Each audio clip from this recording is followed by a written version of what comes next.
64 கணபதி திருவடி சரணம். வணக்கம், நான் உங்கள் லோகநாதன். நம்ம இப்போ பார்க்க போகிற பதிவு மிக அற்புதமான பதிவு. என்னன்னா, நாம் நிறைய பேர் வாழ்க்கையில் துன்பப்படக்கூடிய மிகப்பெரிய ஒரு விஷயம் கடன் பிரச்சனை. இந்த கடன் பிரச்சனை நீக்கிறதுக்கு மகாகுருநாதர் சித்தர்கள் நம்மளோட விரைவில் நம்ம கடன் தீர்றதுக்கு அற்புதமான எண் சக்கரங்களை கொடுத்துருக்காங்க. இந்த எண் சக்கரத்தை அப்படியே டிஸ்பிளே தரேன், அப்படியே பார்த்து நீங்கள் செப்பு தகடு வாங்கி அந்த செப்பு தகடில் ஒரு எந்திர சைஸுக்கு கட் பண்ணி நாட்டு மருந்து கடைகளில் இல்லை பூஜா ஸ்டோரில் போய் கேட்டிங்களா எந்திர தகடு கிடைக்கும், தாயத்து கிடைக்கும், இது போன்ற அமைப்பு கிடைக்கும். இதை வாங்கி நம்ம வீட்டில் கொண்டு வந்து நல்ல நம்ம குழந்தைங்கிட்ட கொடுத்தா கூட இந்த சக்கரை வரைவாங்க, பெரியவங்கிட்ட கொடுத்தாலும் வரைவாங்க. அற்புதமாக இந்த சக்கரத்தை வரைஞ்சி நம்ம அந்த சக்கரத்தை தூய்மைப்படுத்திட்டு ஒரு எலுமிச்சம்பழம் அறுத்து அந்த சக்கரத்தில் தடவி அதை ரொம்ப நல்லா க்ளீன் பண்ணிவிட்டு அதுக்கு உண்டான பால் கொஞ்சம் ஊற்றி அதுக்கு உண்டான அபிஷேக ஆராதனை பண்ணிவிட்டு நம்ம பூஜை ரூமில் கொண்டு வந்து கொஞ்சோண்டு விபூதி குங்குமம் சந்தனம் வச்சு நம்மளோட குலதெய்வத்திட்ட மன்றாடி வேண்டிக்கணும்.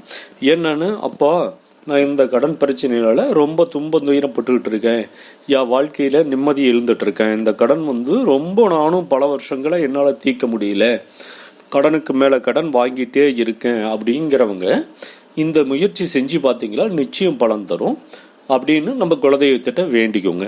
வேண்டி இந்த சக்கரத்துக்கு அப்படியே ஒரு தூப தீபம் பொருத்தி அதில் அப்படியே காட்டி இந்த சக்கரத்து மேலே அதே நாட்டு மருந்து கடைகளில் நம்ம ஒரு ஜவ்வாது இது போன்ற வாசனை திரைகள் இருந்தால் வாங்கிக்கோங்க. அதே நாட்டு மருந்து கடையில் வாங்கிட்டு வந்து கொஞ்சம் தர்பை இருந்தாலும் வாங்கிக்கோங்க.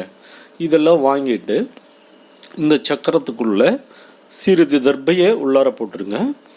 அந்த சக்கரத்தை எல்லாத்தையும் மேலே வச்சுட்டு அந்த சக்கரத்துக்கு மேலே இது எல்லா பொருட்களை வச்சுருங்க. ஜவ்வாதை வச்சுருங்க, தர்பையை கொஞ்சம் வச்சுருங்க.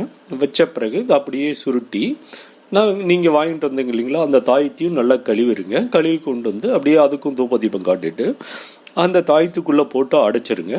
அடைச்சிட்டு அப்படியே உங்களோட குலதெய்வத்தை ஆத்மார்த்தமாக வேண்டிக்கோங்க.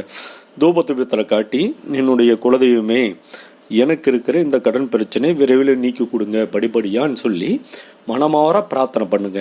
இந்த சக்கரம் உயிர் பெற்று என்னுடைய கடன் பிரச்சனை நீக்கணும்னு உங்களோட ஆத்மார்த்தமாக இந்த பூஜை வழிபாடை செஞ்சு இந்த சக்கரத்தை அப்படியே தூபத்தில் காட்டி பிறகு அந்த எந்திரத்துக்குள்ளே அடைச்சிருக்கீங்க இல்லையா, அதை மறுபடியும் தூப தீபம் காட்டிருங்க.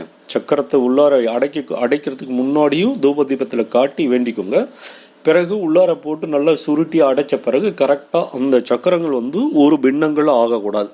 அது எந்திரம் ஒரு சிறிய பின்னம் கூட ஓட்டக்கூட விழாமல் கரெக்டாக முறையாக இருக்கணும். எந்த பின்னமும் இல்லாமல் கரெக்டாக சுருட்டி உள்ளார போட்டு அற்புதமாக லாக் பண்ணி அப்பயும் குலதெய்வத்திட்ட ஆத்மார்த்தமாக வேண்டிக்கோங்க.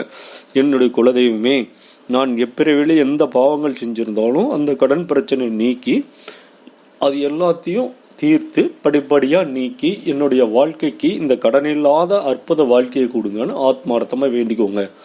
இது ஒரு அற்புதமாக பலன் தரும். நம்மளோட கடனை நீக்கிறதுக்கு நம்மளோட குலதெய்வங்கள் உதவி புரிந்தால்தான் நிச்சயமாக நம்ம கடன் பிரச்சனை நீங்கும். இல்லைன்னா கடன் பாட்டில் மேலும் மேலும் கடன் வாங்க வேண்டிய துன்பங்கள் வரும். இந்த கடன் ஏன் வருது அப்படின்னா, நம்மளுக்கு சில கிரகங்களோட வீக்னஸாக இருக்கிறதுனால உறுதியாக வரும். இல்லை நம்மள வீட்டில் இருக்கிற பஞ்சபூத தன்மைகள்னால வரும்.